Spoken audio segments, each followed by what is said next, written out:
Once there was a little girl who spent her days with her head in a book and her head in the clouds, blending the worlds of stories with real life, creating dragons in the sky, elves in the bushes, and secret doors in the school library. She devoured stories like they were milk and honey, and they filled her mind with endless hours of dreams. I have a story. In fact, I have a million stories, and I don't know which one to tell you today. Is it the story of a girl who has only ever felt at home by the sea? The story of 3 children who learned to climb trees before they learned to tie their shoes?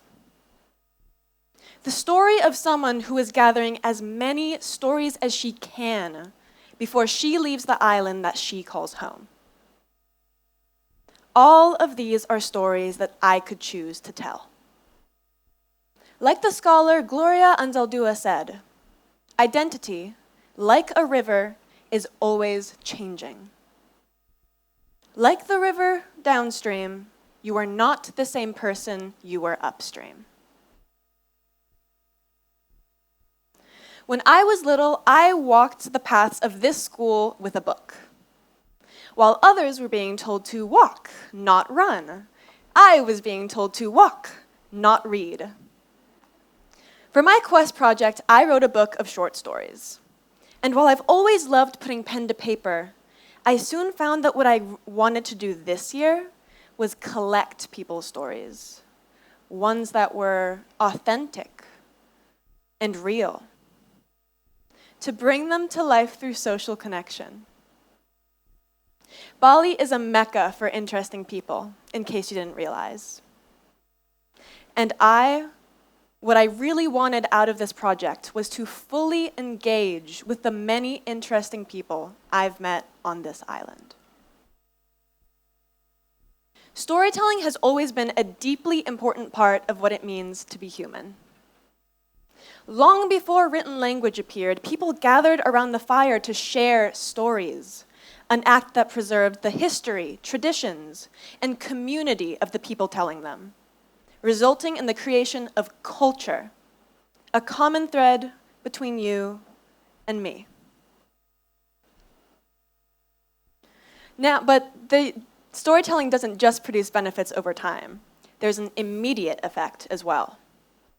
Storytelling and the human connection it fosters helps release chemicals in the brain like serotonin, dopamine, and oxytocin, all giving you a sense of emotional connection.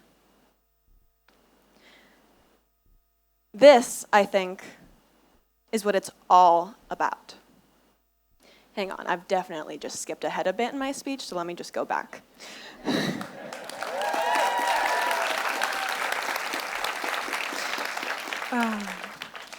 All giving you a sense of emotional connection.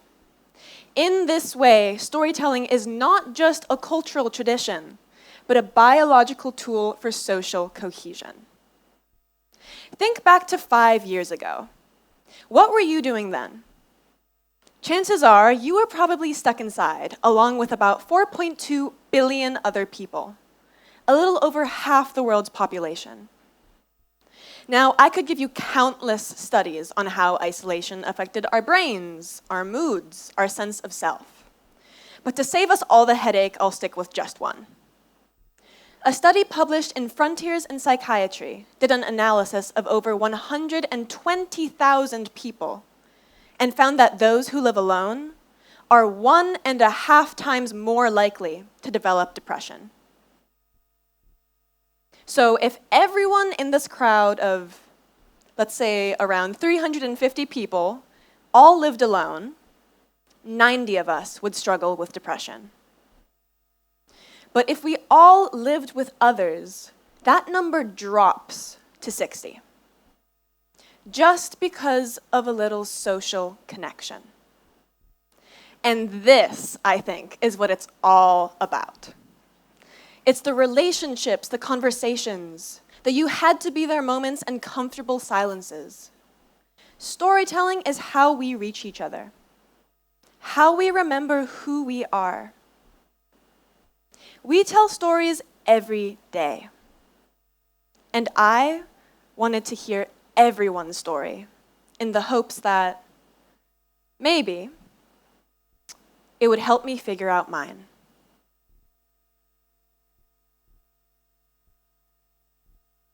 Years have passed since we met the little girl with bright blonde hair and a gap in her teeth. In that time, she became a wanderer. She went all over the land, through mossy glens and forest floors littered with ferns, over snow-capped mountains and foggy moors, around lakes shimmering in the starlight, and oceans crashing gently on shores. But soon, she grew tired of being alone.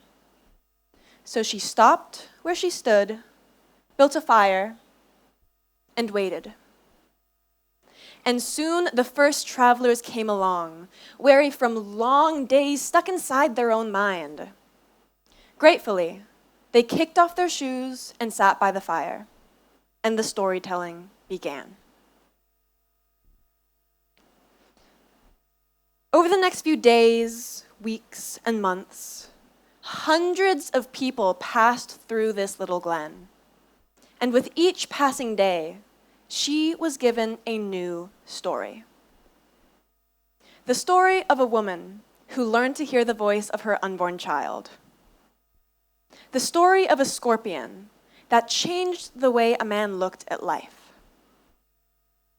The story of a young woman who had the wind as a friend, who chased after the breeze and laughed when it tickled her ears.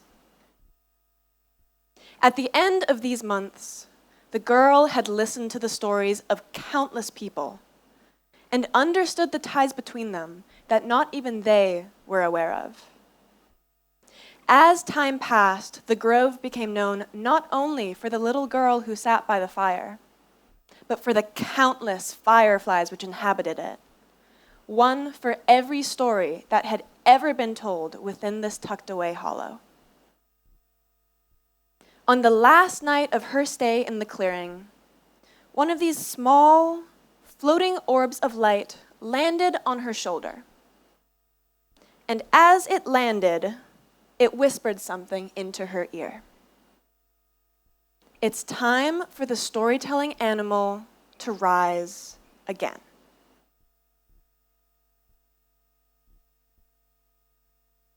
At the beginning of this year, I fell in love with the symbol of the firefly.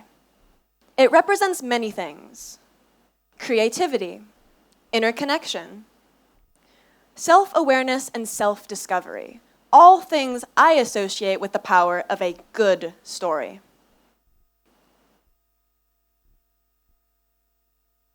All things I associate with the power of a good story. They're also a native creature of Bali which is steadily disappearing, just like our ability and intention to tell stories. So this year, I chose the firefly as the symbol of my project, a project that invites others to recognize the importance of sharing your own stories and of listening to others. But the question is, how do we recognize this importance? And why aren't we doing it already? Since the beginning of this project, one word kept showing up: intentional. I used it constantly. I said I wanted to create intentional spaces, places where people came to connect. Intentional is my reason, the seed of truth buried deep at the heart of this whole idea, just waiting to be uncovered. Intentional to me means being fully present in the moment, letting go of everything else going on in your world, whether it's what you'll have for dinner or how you noticed your bike needs gas. All of these small and big thoughts that make up your day. Our world has become hyper-focused on efficiency, and efficiency is the enemy of social life. These days, if you don't walk fast enough while transferring subway lines, you're growled at. Sometimes literally. Enough is enough. How did we all get so busy that we forgot how to treat each other as human beings? This is where the big how of my project comes in. Social regeneration. Social regeneration is the act of looking at our lives, our societies and communities, and wondering, how do we make this more beneficial? Something lasting and positive. At some point, I had to ask myself, what really matters? What makes a story meaningful enough to have an impact? And for me, it came down to a few things.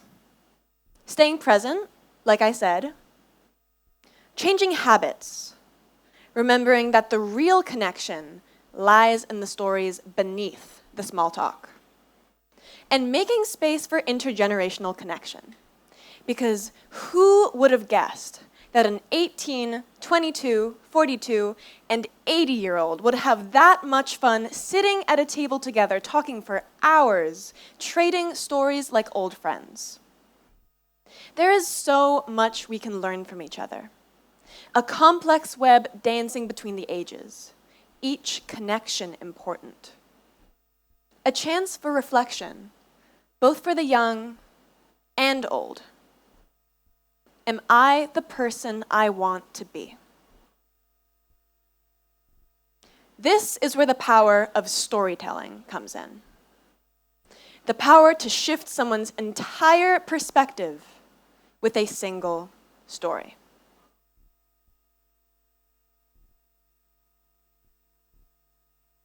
Once there was a little girl who devoured stories like they were milk and honey, and they filled her mind with endless hours of dreams. But as she grew older, she stopped searching for stories in the pages of books and turned to those around her. In one day, she met 3 strangers who seemed inexplicably bound together, a bouquet of wildflowers circled by string. She met a woman with a spirit as young as the morning dew glittering on grass, with a dragon tattoo curled on her inner arm, a testament to her inner fire. She met a young woman with a flower in her soul, one that was visible through every kind smile and graceful movement, that blossomed on the sunniest and darkest days alike. She met a girl with a mind like an ancient tree, with roots that buried deep and arms that still reached for the stars, with space in her branches for all the world's creatures to rest their heads. Together, they began wondering, asking questions and receiving answers from themselves, each other, and the world around them. They shared their stories and watched, amazed, as the invisible bond that bound them together strengthened and grew. Over the span of 8 months, they transitioned from 4 separate people to a tight-knit group. 4 separate threads had been woven together, and a bond was formed. So, this makeshift family that I'm talking about, it's real. It's known as the Fireflies. It's made up of myself and 3 women ranging from 18 to 46. 1 I've known for years, and 2 I just got the chance to really know at the start of this year. Fireflies, could you please stand up?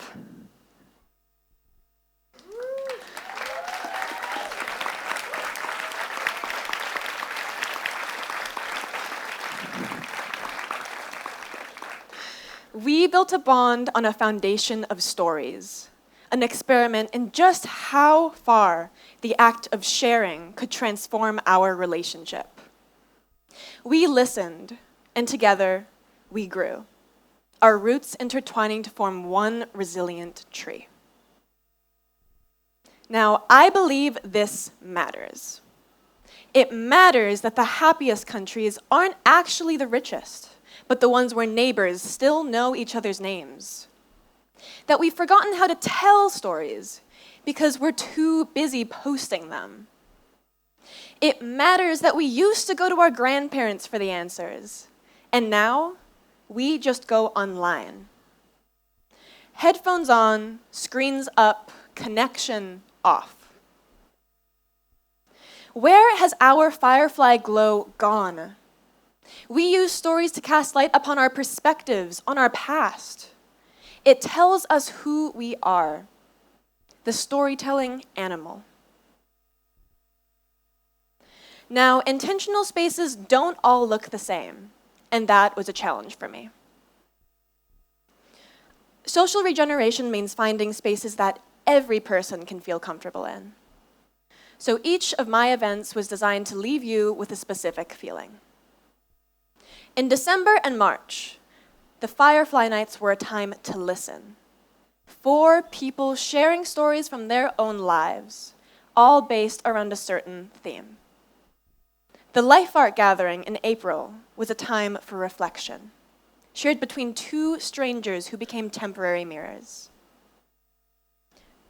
In January and May, the Firefly dinners brought together women from all over the world, from the ages of 17 to 80, sharing stories and finding connections between their lives.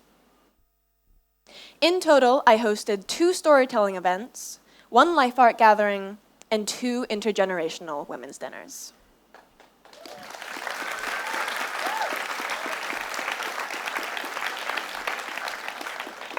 Now, when I say that I loved this project, I mean I really, really loved it.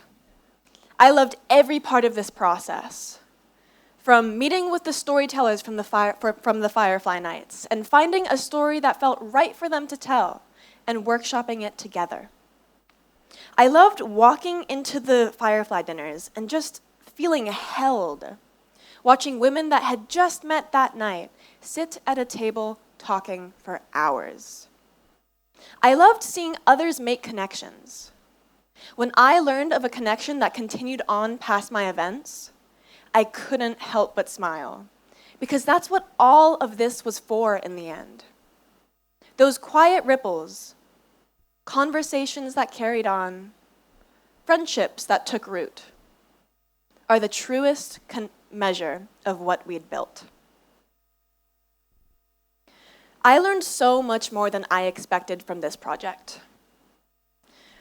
Through trial and error, I learned which questions can unlock a story and which ones can shut someone down.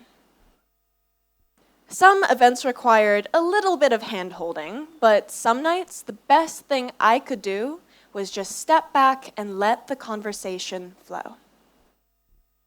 I've come to see that building the infrastructure for community is a delicate process.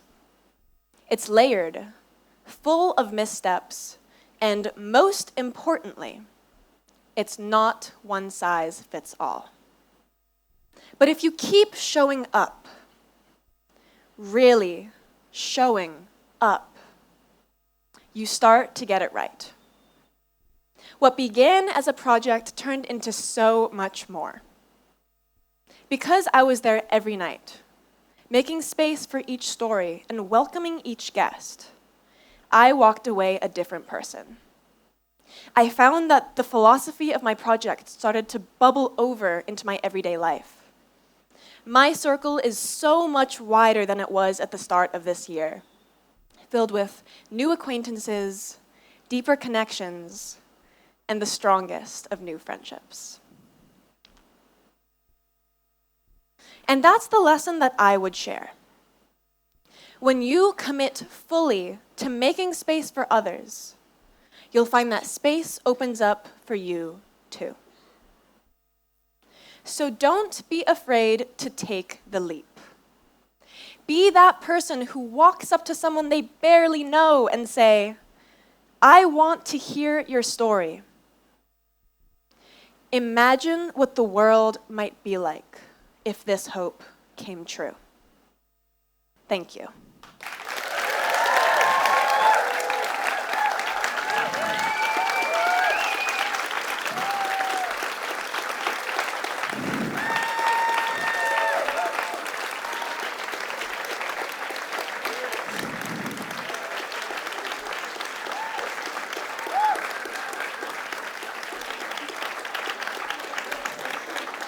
Now, before I step off the stage, I want to take a minute to thank all the people who have been a part of this process.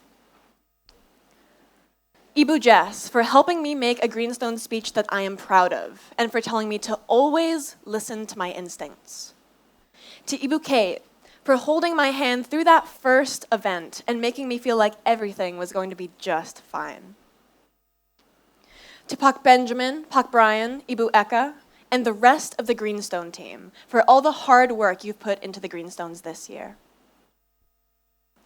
To the Fireflies for helping me see what true connection feels like since that first night we all sat down together. To my parents for always supporting me and for teaching me to love stories. To Ibu Harriet, who has been my mentor throughout this whole process. You were there for me, getting excited with me about new ideas and listening to me when I just needed to figure things out. I couldn't have done this without you. To Leanne McKee, who has amazingly agreed to continue on the Firefly dinners next year.